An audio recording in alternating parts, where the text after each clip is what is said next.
Hello and welcome back to the show. My name is Sam and this is the Lonely Chapter podcast. Being faced with a severe medical condition can be extremely challenging at any age, but to go through that through the formative years of childhood can be even more difficult. Today, I'm speaking to my own sister, Jess, about her own experiences of this very thing. Thank you for listening. This one was made for your enjoyment. Usually, I don't have the insights that I have about your life. So normally when I have a guest on this podcast, I don't really know their story fully and I start to listen to it and we sort of go through it with them. With you, you're my sister, so I do know it and I've seen it from my perspective. But what I want to see today, or what I want to find out, is your own perspective and takeaways from it. So starting off with the holiday that we were on when you had your first SVT episode. So for anyone not listening, Supraventricular Tachycardia? Yeah, correct. What do you remember about that moment? Well, I remember we were having a great time on holiday in the sun. I'm not actually sure. Was it Spain where we were? Somewhere like that, I think. And I was very young at the time. I think I was about 4 or 5. So I was, living it up, learning how to swim, all that good stuff. And yeah, I think the actual episode itself was all a bit of a blur. Actually the whole, it was all, I think, a lot of panic for everyone involved. What I do remember is it was disruptive because in my mind, you were having your first ever omelette.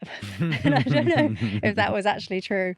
But we were going for a meal and all of a sudden my chest was feeling uncomfortable and very quickly transpired that my heart was having its first ever little episode where was beating as fast as it probably even could. Yeah. So for anyone listening, tell them do you know what, it's a feeling that you got very used to over the next few years. So talk us through that feeling, and do you know the number of like BPM of what you were hitting?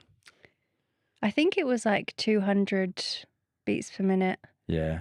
Maybe even a bit more. Yeah. And it started out as a kind of flutter in my chest, and like it was very immediate to me when I could feel it, obviously, in my chest, just going very fast. And it wasn't, I don't think it was like, I wouldn't describe it as painful. I'd describe it as really uncomfortable. And, I could, when your heart's beating that fast, the blood is obviously like pumping. You can feel it in your neck. You can feel it everywhere. And yeah, I got very used to that sensation of being like, oh, okay, here we go again. And over the years, we developed a number of different techniques to try and deal with that, involving things like handstands, like cartwheels. It's all about kind of rejigging the system to get back to a normal rate of beating. Yeah. I suppose like 200 BPM is the very top end of like physical exertion for most people. Like your max heart rate might even be less than that for a lot of people listening. Yeah. But yeah, you might expect to feel that 200 BPM if you were in an all-out sprint or running up a mountain or whatever it would be. But obviously to just be doing nothing physical and then to suddenly feel that feeling is a completely different thing, isn't it? Yeah, definitely. And it was quite unpredictable as to when that was going to happen, because you'd think it would be when I'm doing sports or when I'm doing, like something that's quite physically exerting. But actually it could just come on at any time. Sometimes I was in the classroom or just lying around and it would happen. So it's quite difficult to manage because you just never really know when it's going to strike. Yeah. So what age was it that started, and how long was it that you sort of lived with it for in that period of your life? Because it was through a lot of your childhood years. Yeah. So I think that holiday, I was about 4 or 5. And at the time, even because we were in a foreign hospital, there was lots of doctors not speaking much English. We were trying our best. And I think everyone was a bit confused. I don't think we got the diagnosis then until we got back to England. I went into the care of the Royal Brompton Hospital, which is a great hospital and great charity that is associated with that hospital as well. And I was under their care for probably about 10 years in total, going for regular checkups throughout the year. Actually, do look back on those with quite fond memories. The hospital was really great. There was a great paediatric centre with lots of fun games and things. Me and my dad used to go, our dad. And it used to be not a day out because it's never fun going to the hospital, but we'd make it as fun as we could. We'd play the 4 in a row. We'd get some muffins from the Sainsbury's on our way home, and I remember that. it was making the most of it. But yeah, really great care, I think, through that time. But it was a lot to deal with as a child. And I think probably at the start, I kind of didn't really know that it wasn't normal. Yeah. I was just kind of like, oh, 4 or everyone. 5, you don't know much. Yeah, everyone must be doing this. Yeah. Everyone must be going for their checkups every few months. Yeah. And taking medication as well to try and manage it. And was on kind of various different types of medication over the years, which all had different side effects. And as I grew, trying to make sure that the dosages were right, those types of things, which I think is probably more complex with childhood kind of things. How often were the episodes? Do you remember?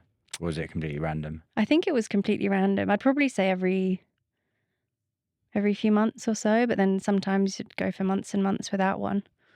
But yeah, it was really quite hard to predict when they were going to be. And some were worse than others. Some we could manage ourselves through the handstands and the whatever. But I did have a lot of instances as well where we'd have to call the ambulance. I'd have to be rushed to hospital from school and have to kind of, go to an emergency and have some injections, which that actually feeling was probably one which I dreaded because they used to, I don't even know what it was, but they used to inject this drug that essentially kind of, it felt like it was like pausing your heart and then restarting it. So there was as soon as it went in, there was this moment where we just whoa. Yeah. So you're going from a million beats per minute. Reset. Yeah, a million beats per minute to then nothing to then reset. And it's whoa. It's quite a lot to take in. Yeah. And then during those years as well, you developed another condition. So age 12, is that what we agreed on? Roughly? Yeah. So age 12. Tell us sort of what happened then, and they became sort of intertwined, I suppose, in a way. Yeah. So at age 12, again, actually, we were on holiday, which was when this was picked up initially, because I was lying by a pool and one side of my back was kind of sticking up, and I think our mum spotted it at the time. When we got back from that holiday, I remember going to the GP, and I actually thought I was going because I had a cold. I didn't realise why we were going, and then when we got, I don't know if I'm remembering that wrong, but I remember going thinking, oh, we've got this cold, why are we so worried about it? And then got into the room, and my mum's like, yes, look at her back, she's got this hump on her back, and we were all, it was I don't know, that was a whole bit of a shock because I hadn't really noticed or really understood. But I was diagnosed with scoliosis pretty quickly after that GP trip. And at the time I had never heard of scoliosis. I didn't know any friends who had it. I didn't know friends of friends. It was all a brand new word. Yeah. And just for anyone listening who maybe doesn't know, so you've got there's 3 curvatures of the spine, isn't there? So you've got lordosis, which is an overarch in the lumbar spine in the lower back, so bum sticking out sort of thing. Kyphosis, which is the thoracic, so the upper back, and that would be your humpback of Notre Dame, humpback sort of style. And then scoliosis is sideways, so if you're looking from the back or the front, it's like S shape, I suppose, going Yeah, sideways. Is that yeah, it right? can be an S or a C. Right. I think mine was actually more of a C.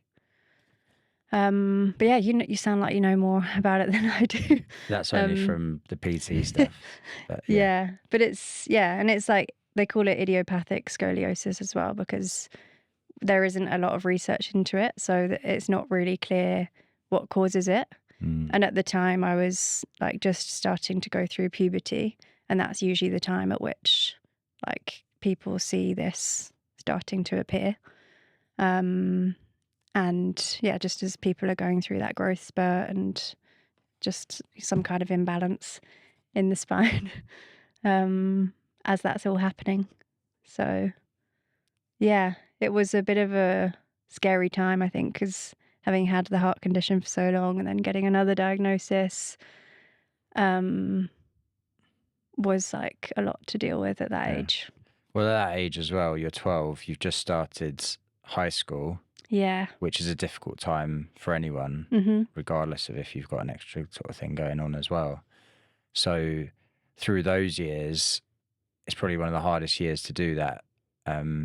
You're sort of trying to find your way and trying to find like it's like that status game in school, maybe a new school, maybe new people. Yeah.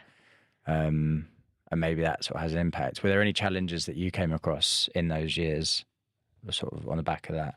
Yeah, definitely. I think that time I went to an all girls school, and there's a lot of like body image issues, I think, at that age. And so having scoliosis, like it does cause a real, like quite visible imbalance in the body. Like you can get a kind of curve in on one side and then being straight on the other. You can have like a sort of, they call it a kind of hump on your back. You're basically, your ribs are twisted round so that they're sticking out kind of on one side of your back, and shoulders uneven. So I was very conscious of all of that, especially as starting to go through all those changes.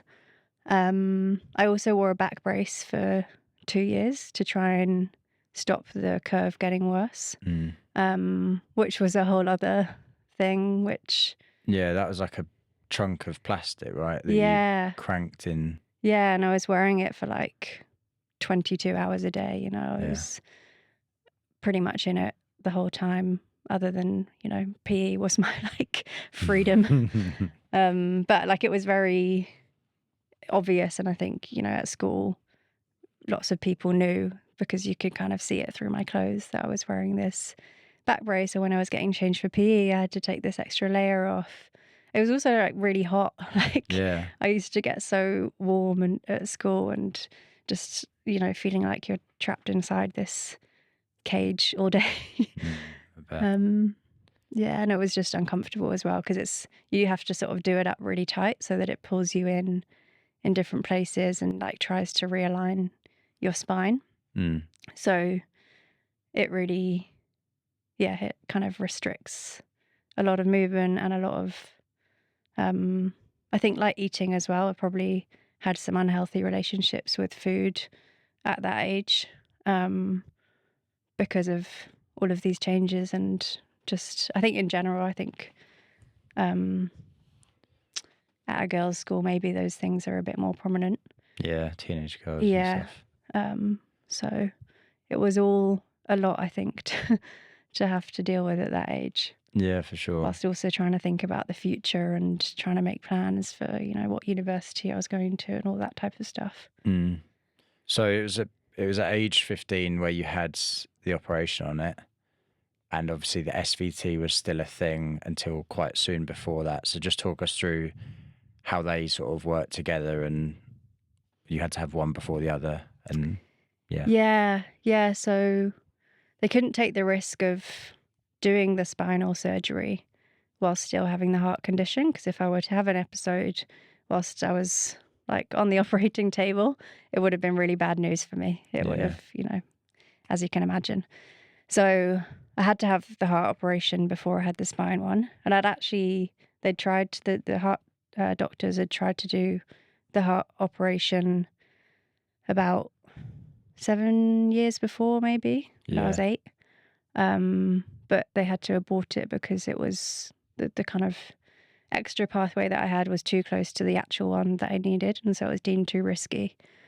So they didn't go ahead with it at that time. And we basically had to kind of make the decision of like, right, we know it's still going to be risky, but I'm going to have to go through and have the heart operation if I'm going to get my spine fixed as well.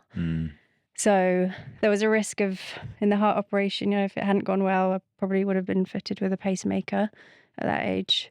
So that was a little, like, a worry kind of going under the operation at that time. But that was keyhole surgery, and that was pretty amazing that they were able to do stuff like that. Yeah, we were talking about that just before, and I thought it was in from the sides, maybe like through the ribs or something. Yeah. But you said it was... No, it's like up through your leg, through my leg. That's crazy. And yeah, they managed Easiest way to get to the heart. Yeah, which is crazy. But thankfully that one was successful. So I think I was 14 when I had my heart problems resolved forever after about 10 years of all those checkups. Yeah. So that was a big moment. That was really good news. And then had to wait about a year then until I was going under again for the spine operation, which was a much bigger operation. I think it was about 9 hours in total. So poor mum and dad were like waiting around the hospital for ages. Yeah, long day. Yeah. And that one, there's a real risk obviously with spinal surgery that you can have some serious damage to your nerves. There was a risk of paralysis, all those types of things, which I was very aware of going into that surgery because I've always been quite a sporty person, quite an active person. And so thinking like, in the back of my mind, thinking, oh, like I might not be able to do that anymore. Obviously that's worst case scenario, but it definitely was on my mind going into that. I had some like very supportive friends at the time who, were making me feel light of the situation. Like, it's okay, we'll push you around, and it's push you around.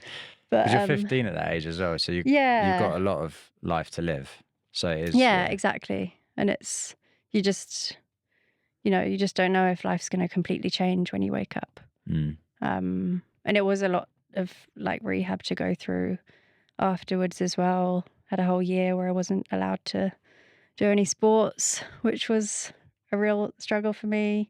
Had to basically relearn to walk again because I was a new height. I gained like a couple of centimeters, I think, through the operation because they basically just stretched me out. So what did they do on the operation? So they basically whack you open. They take out the bits of spine between each vertebrae, so the sort of adjoining bits. Yeah. The bone, and so that makes your spine a bit more flexible. And then they realign it. They put in some two big metal rods and lots of screws. I think I've got 12 or 14 screws. And then they put some like bone graft material basically on it to then make you one big giant mega spine. Mega spine. And then they sew you back up and send you on your way. Yeah. And so it was also, I remember waking up and kind of trying to sit up, but I couldn't because my back was heavier. Obviously it's like light metals that they use. It's not like crazy heavy, but like just in terms of what you've known your whole life of like how your body is, you have to sort of relearn what you're made of and like and how you move. Yeah. So it was an interesting time. And I was in hospital. I think I was in hospital about a week recovering, which was rough. And then came home and had a bit of a chunk off school as well, which was right at the start of my GCSEs. So had a bit of catching up to do by the time I got back. I think maybe I missed a month or so. Yeah. Which you managed to do. Yeah. Smashed it. So. Even though thanks. Yeah. But I'd done it in the school holidays as well to try and avoid that. Yeah. But alas. So sort of having been through all of that, and obviously scoliosis, like we said about some people don't know it. You didn't sort of really know about it before you went through it. Some people listening might not know about it.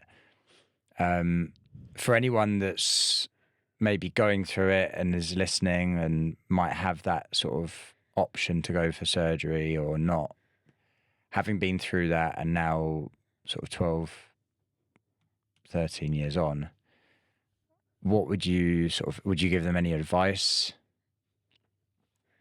Yeah, I think doing like research, obviously yourself, trying to understand as much as possible about scoliosis, I think helped me and helped kind of put my mind at ease a little bit.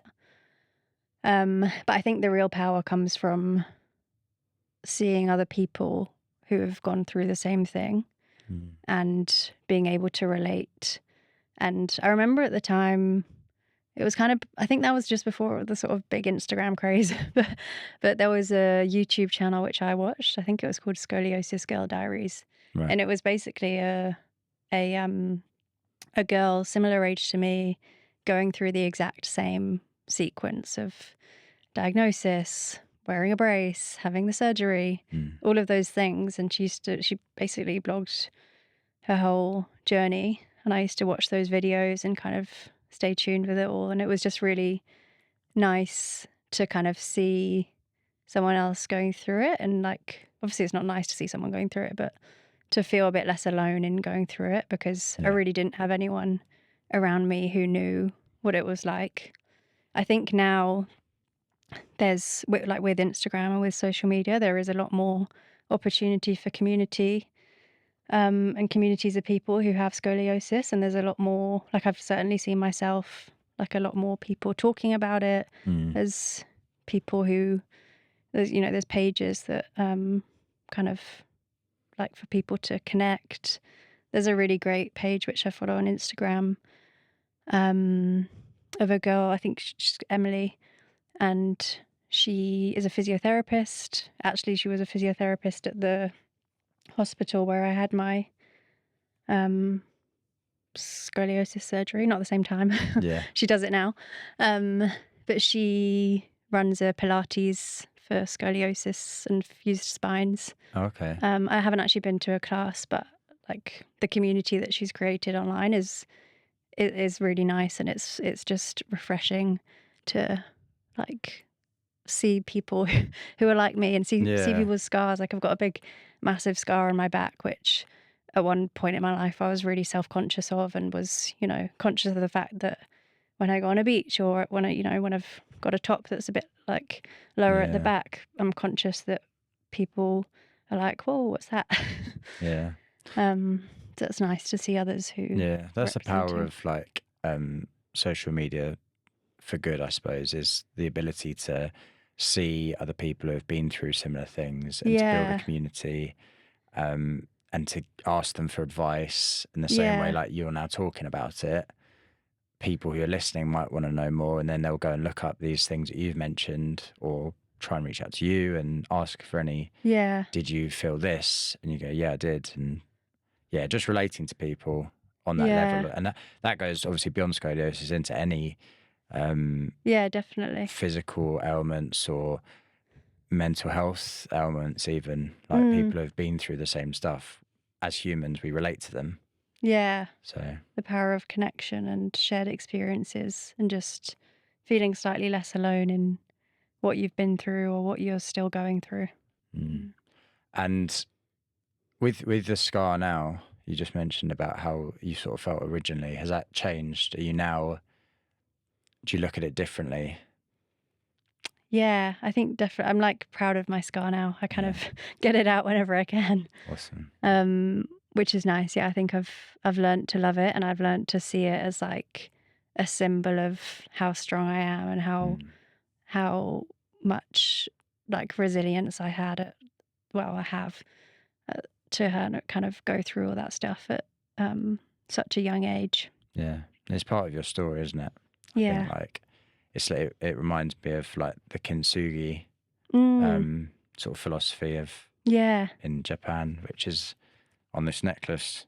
Oh, nice. which is the gold cracks. So they Yeah. break the pottery, and they fuse it back together using like the gold lacquer, the Yeah. gold glue. So you get a remade thing with the gold being the beauty. And Yeah. obviously And it then, makes it stronger. yeah, and it's about being proud of the cracks, being proud of the like the flaws and the scars and everything that's made you. Yeah, I love Because that. your whole life is individual to you, and whilst you might have gone through certain things that other people have gone through, Mm. only you've experienced it the way you did alongside everything else in your life. So yeah, I think I like that with the, and that reminds me of the kintsugi. Yeah, I like that. So you mentioned about how you were a sporty person before. Mm-hmm. You are still a sporty person, I am. which is good. Has it changed your perspective on sports and like challenging yourself and pushing yourself, going through all of that stuff at a young age, do you think? Yeah, I think so. I mean, I was always sporty. I always just basically wanted to be like you. I wanted to be able to kick a football as far as you could kick it in the park. So I always just wanted to be outside and doing something and, being active.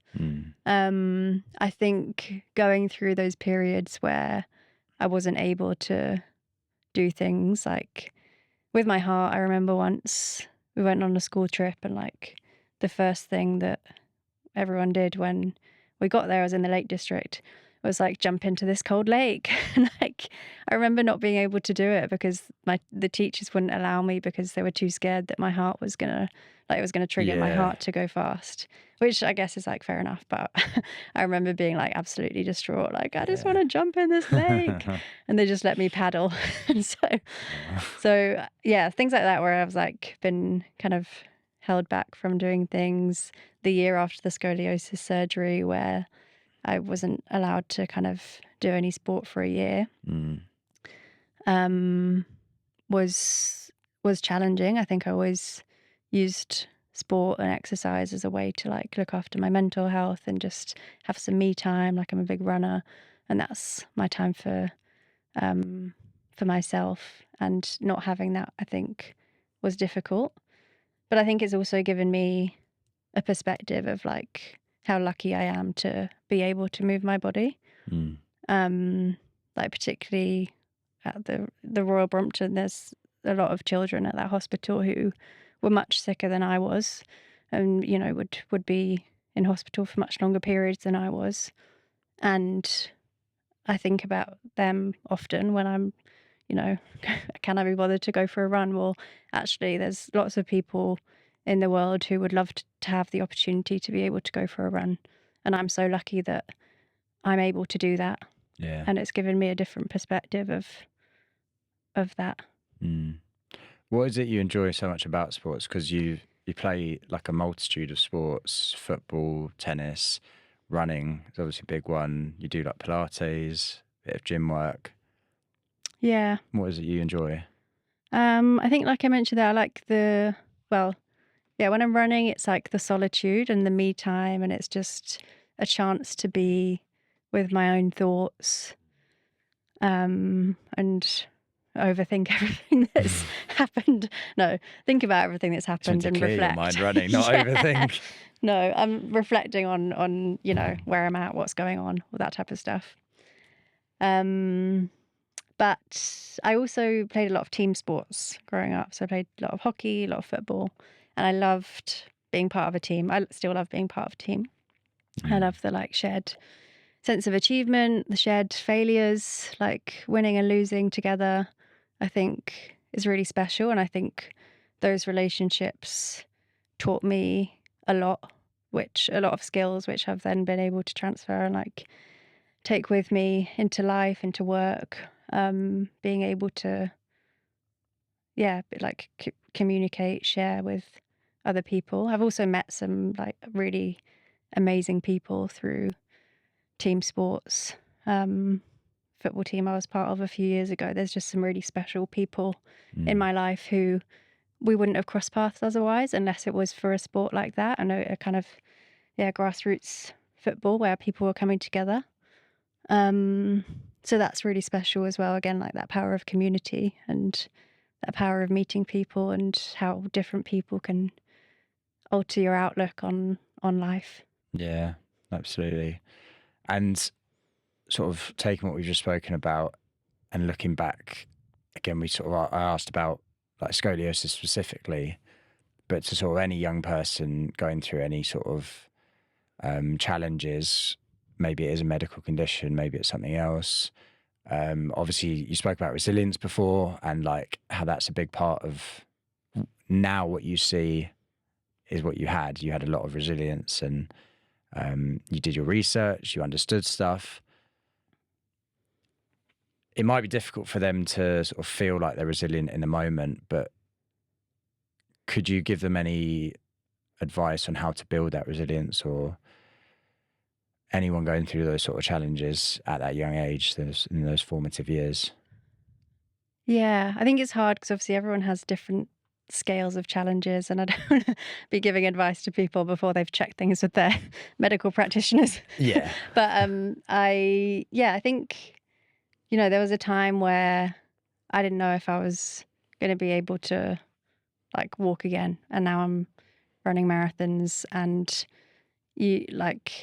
there's I think a lot of that came from like not letting kind of any limiting beliefs think that I couldn't do things. I think if you challenge yourself to do something, and if you're focused on what you want to achieve, then you can do hard things. And I think that's one of my mantras is like, I can do hard things. I can do hard things. So yeah, I think sometimes it's easy to think that we're like really limited in what we can do as humans, but we all have like unique strengths, and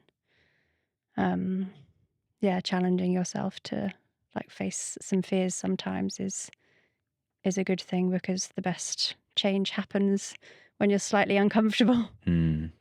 Yeah, mindset's a massive thing, isn't it? Because I think like sort of think of something that everyone might understand is like people who get cancer diagnosis, and you get some people who sort of seize it and say, right, I'm going to fight this and do everything I can, and they have a really positive outlook on it. And some people who unfortunately just sort of almost give up and just accept it, and you almost see them go a certain way because of that. And I think mindset does play a part of that, whether it's a placebo thing or not. But Yeah, and it can be really hard to keep an open mindset and stay positive when it just feels like the news is like always bad, and sometimes the news is always bad, and that's really sucks. But if you can find the small positives in things, like, and just really, really make an effort to find those things. I think actually one thing which I've found useful is gratitude journaling. And even if you've had the worst day ever, if you get to the end of your day, you can look back and say, okay, what's like 3 good things, or even maybe it's just one good thing that's happened today, and maybe it's smiling at a stranger, or maybe it's getting your coffee in the morning, or like, just it doesn't have to be a massive thing, but just finding the positives when things aren't going that well is in the really small helpful. moments as well. Yeah. And you said about your mindset of like, I can do hard things, and that sort of being sort of driving your resilience as well.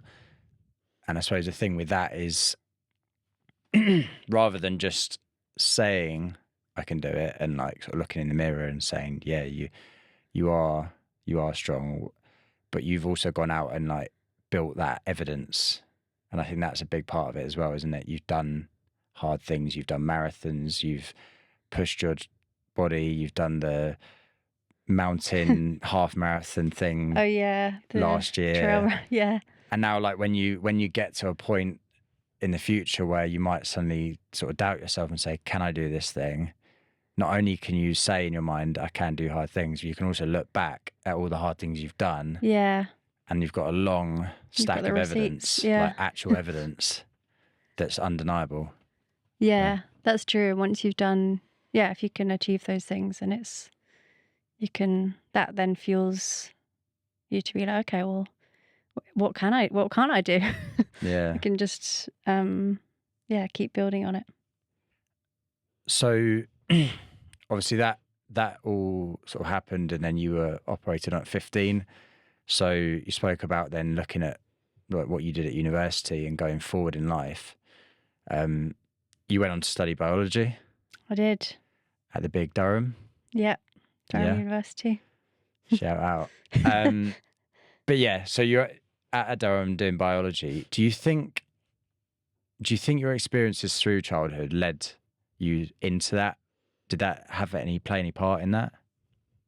I think in some ways, yeah. I think for a long time, I thought I wanted to be a doctor. I think spending a lot of time in hospital when I was growing up, I was like, oh, I want to do this. I want to be able to like help other people. Like I've been helped by all these amazing doctors and nurses. And then I think I reached a point where I was like, hang on a minute, I actually don't want to spend any more time in hospital because I've done enough. Yeah, I've done my time. Yeah. So I was like, but I was still really interested in science. And I think like particularly like biology, like being very aware of like, you know, how my heart and my spine, how that came about and learning more about that. And I had an amazing teacher when I was at school who was really enthusiastic and supportive of me going to study biology, helped with university applications and things, which was awesome. And I think she probably inspired me to go and study biology at university as well. Yeah. And I was interested, I kind of lent more into the sort of animal behavior, ecology, like whole organism side of biology more than the like micro Human. Yeah.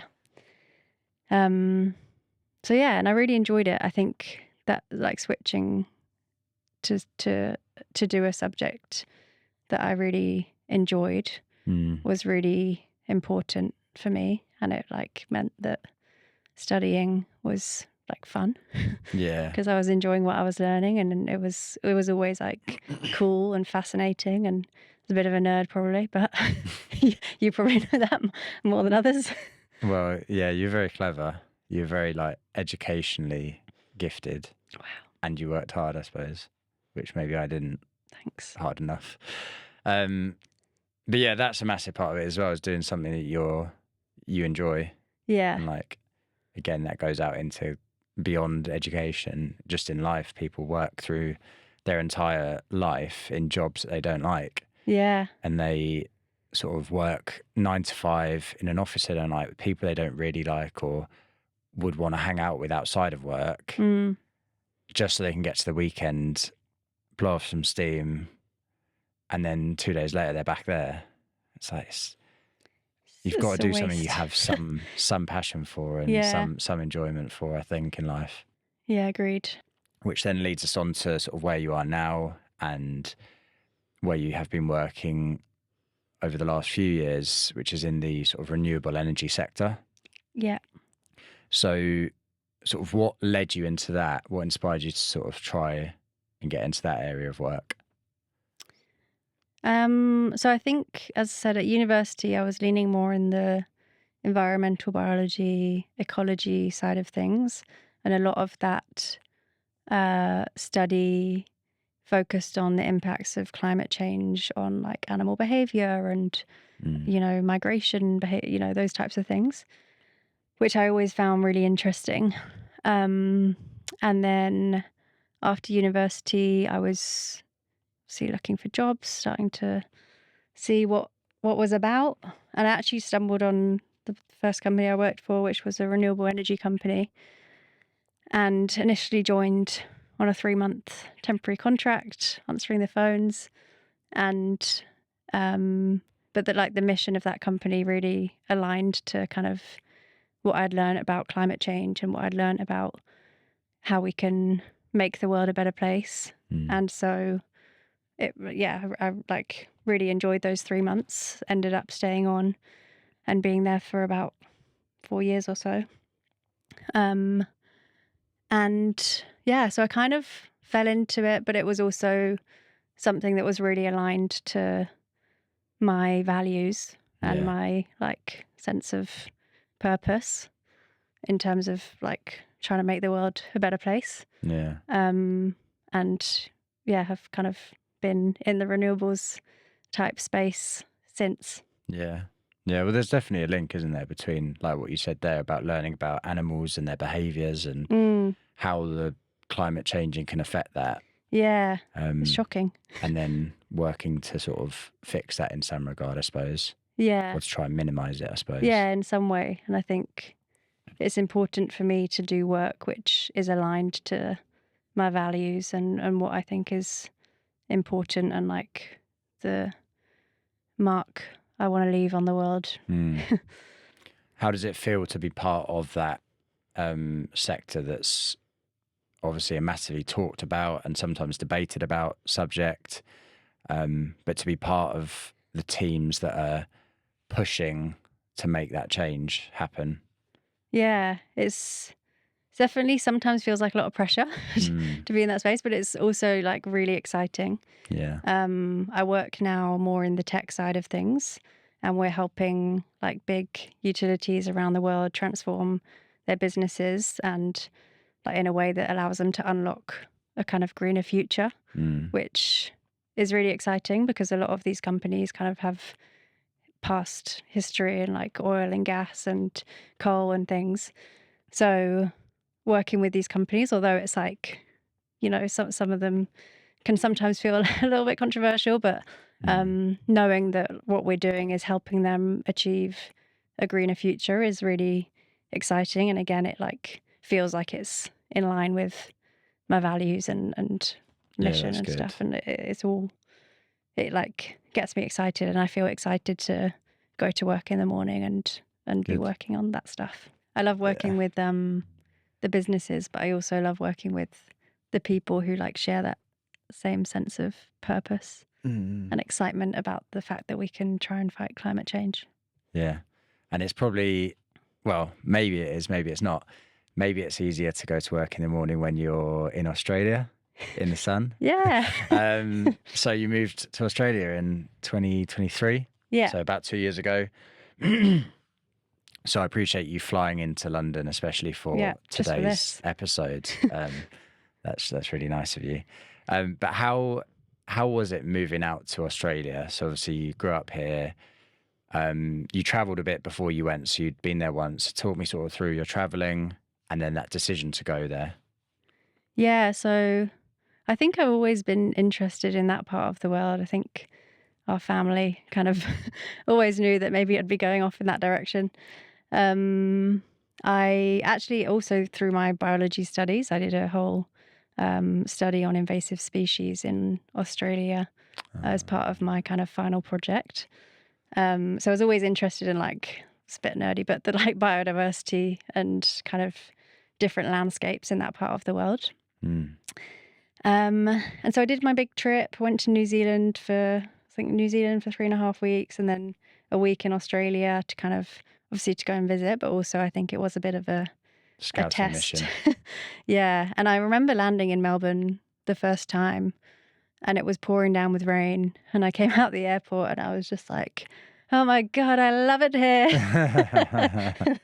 Which is, yeah. It's just like home. Just like home. Yeah. But I had like a really lovely week there. It was short, but it was, you know, I got a feel for the city and it's a great place to live. Mm. And then when I got back, like shortly after, probably a few months later, very lucky that the opportunity came up with work to go and work on a project out in Australia, up in Townsville, Yep. which is up in the far north of Queensland. It's very tropical, very different to London. A little bit of a culture shock, but it's a beautiful place. Like, you know, right by the beach. There's like lovely place, lovely people. A really exciting project to work on up there as well. Yeah. But it was, yeah, a very big life change, very far away from home. And although it was like exciting and I was like, oh my God, I'm like living my Australian dream. It was also like a lot to deal with in terms of, yeah, being so far away from friends, family, and having to make new friends and like build a new community, which no one really talks about, like how hard that is as an adult to make new friends and try and find people. Yeah, absolutely. And it gave me a real sense of like, I was really like reflective on my friendships in London, and I'm friends with lots of people who moved to London from different places, either within the UK or abroad, from abroad even. And I didn't realize, I think I've been very like privileged to have grown up in London, and it's always kind of been my home. But I didn't realize how hard it was for other people probably to be moving down to London away from their networks. Yeah. You got your little pockets of like culture as well. So Yeah. obviously within the UK, you've got loads of different areas and different pockets, but especially going across the globe. Yeah. And by that age, everyone's sort of found their groups and their people, and they've got their jokes the same way that as Londoners, we have our little in-jokes about culture and growing up in London and little things and whatever it is. They will have their ones. So it would almost, you can sort of be in a group, but maybe feel left out of that part of it, which I suppose you'll never be part of because you didn't grow up in that culture. Yeah. But it's also great because you also, like, to flip that on its head, you can also learn so much about different cultures and different people. And I've loved, doing that in Australia, like learning more about, Aboriginal history and all those types of things. It's been really like an amazing experience. And what are the cultural shocks? Like, what are the differences? You said it was a bit of a shock moving to Townsville, especially. Yeah. But even like where you are now in Melbourne, sort of, what are the biggest differences that you see between the two countries? Let's go with like the UK to the Australia, because there's obviously a lot of similarities as well. Yeah, there's a lot of similarity. I think Australia is a funny mix of like UK influence and like US influence, I think. Some of the differences, I think, particularly coming from London, Australia is a place where people are a lot more like relaxed, which I love. I think in London, it sometimes feels like everyone's in such a rush and everyone's calendars are jam-packed and everyone's rushing most of the time to get to the next place. And, like there's a million people on the tube at all times and everyone's just, zipping around and just in their own world. Whereas I think Australia has taught me like that it's okay to kind of slow down a bit and appreciate where you're at right now. And you don't have to be in a rush to like get to the next place because you'll get there when you get there. And you can it's just a little bit more relaxed and calm. Yeah. Which is really nice. Yeah, I think that's massively true. Like London is just so rushed. People are head down. They're on a pathway. And if you're in their way, they're just going to walk into you and like move on and grunt at you. Honestly, I've been back this week and I'm like, why is everyone so miserable and angry? Everyone's miserable. Everyone's stressed. Yeah, it's crazy. Yeah, I heard two people speaking about it recently on a podcast, and one of the guys moved to America from here, and the other one, I think he lives in America as well, but he came back to the UK, and he said within a couple of days he was like more depressed because he was like, everyone around is just depressed and down, and there's just a glum blanket over the UK. Yeah, and no one's acknowledging each other. I think in Australia there's a bit more like, like eye contact with like people in the street and, a bit of a like, hey, how are you type thing. Even if you go out of London though, you go to like the coast, like you go to Devon, Cornwall, you go to even just any rural, anywhere outside of London. Any rural area, maybe like not other cities in the UK as much, but it's definitely in rural places. You sort of walk down the street or the country lane to go to the pub or something, and someone will walk past you and say good morning or maybe good evening if you go to the pub, but they'll speak to you and it's almost like what? What? And then you realise that's normal. And in London, like if you say hello to someone, people just look at you like you're crazy. Yeah, like you're trying to attack them. Yeah, like if you sat down next to someone on the bus in London and said, hi, how's your day going? Yeah. they Try just to look start at a you and probably conversation. Probably move away. yeah, like, oh, this crazy person spoke to me Yeah. on the bus today. They just obviously don't get it. Yeah. It's sad in some ways. I Yeah, think it's missed opportunity for connection. yeah. And like I said, yeah, I think being far away, I value that Mm.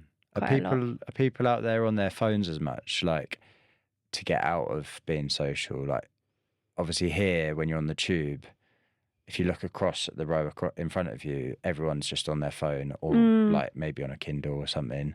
But everyone's if they're not looking at a screen, they've got headphones in, Yeah. and there'll be very, very few people who have nothing going on and they're just in the moment. Is that sort of similar, or?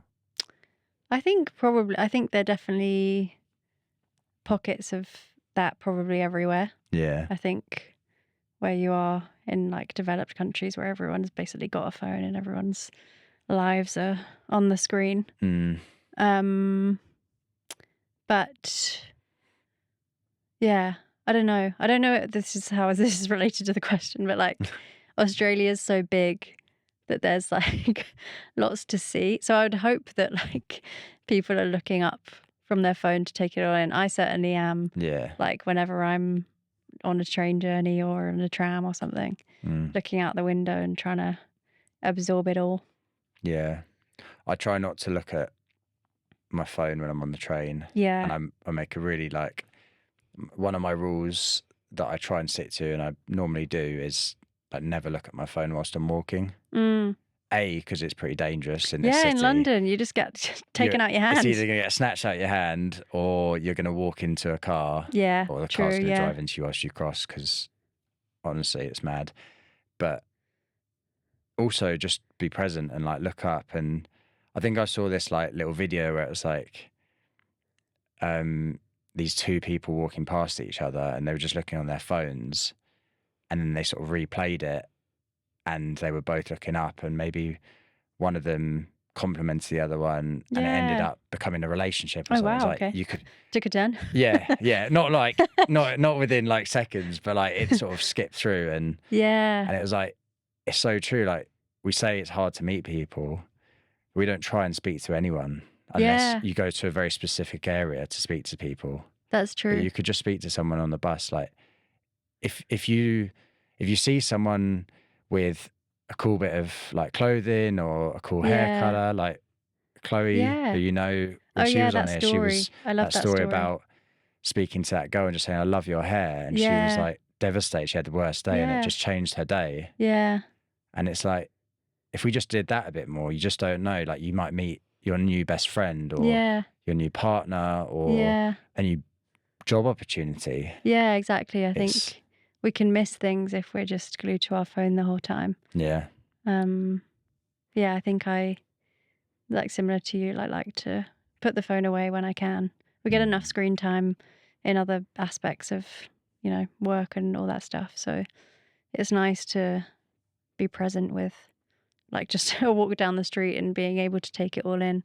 Yeah. And like observe things and be able to see changes in things as well. I like kind of doing the same routes and like noticing different things each time.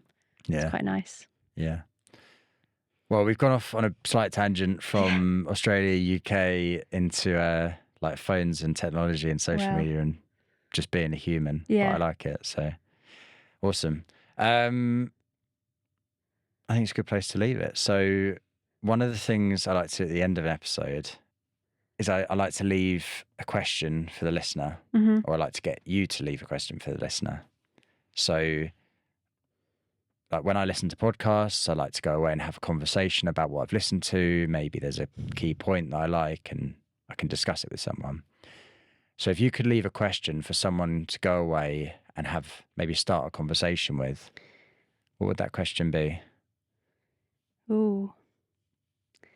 I think in terms of, I guess, going through the lens of like resilience, being able to do hard things.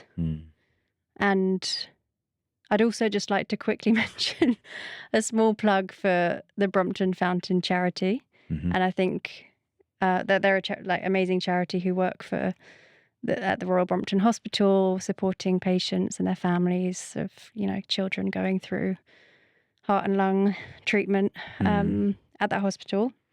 And I support them when I'm kind of doing my running. I've run a few marathons. Last year I did a big 3-marathon challenge, raising money for that charity. Yeah. And for me, that was like a way to make the best out of a kind of bad situation. Like, it wasn't great that I was a patient there myself one day, but I'm like very grateful to have been able to then turn that into something positive and be able to flip it around to be able to be supporting them through my runs. So my question would be, when you're thinking about that hard thing that you have to do, or, that challenge that you've got in your life, instead of going to the worst case scenario and catastrophizing, can we actually flip the switch and ask yourself, what is the best thing that could happen? What's the best thing that could come out of this?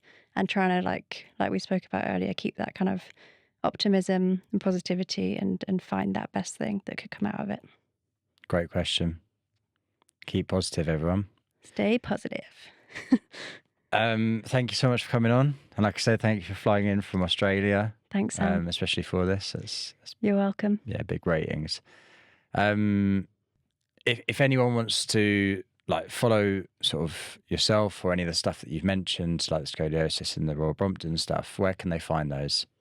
There's a couple of Instagram. I'd probably say Instagram is the best way to go. I think it's at Royal Brompton Fountain. I'll find the scoliosis one. I think at Curve Spine maybe. Yeah.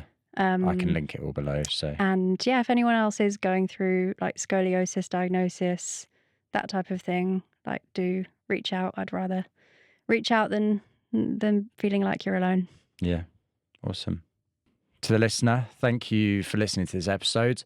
If you have enjoyed it, please do share it with someone who you think will find value from it, whether that's a friend, family member, or a stranger. If you could follow the show wherever you're listening, or subscribe on YouTube. And if you want to follow on Instagram to keep up to date with what we're doing, at Lonely Chapter Podcast. And lastly from me, thank you for listening and stay curious.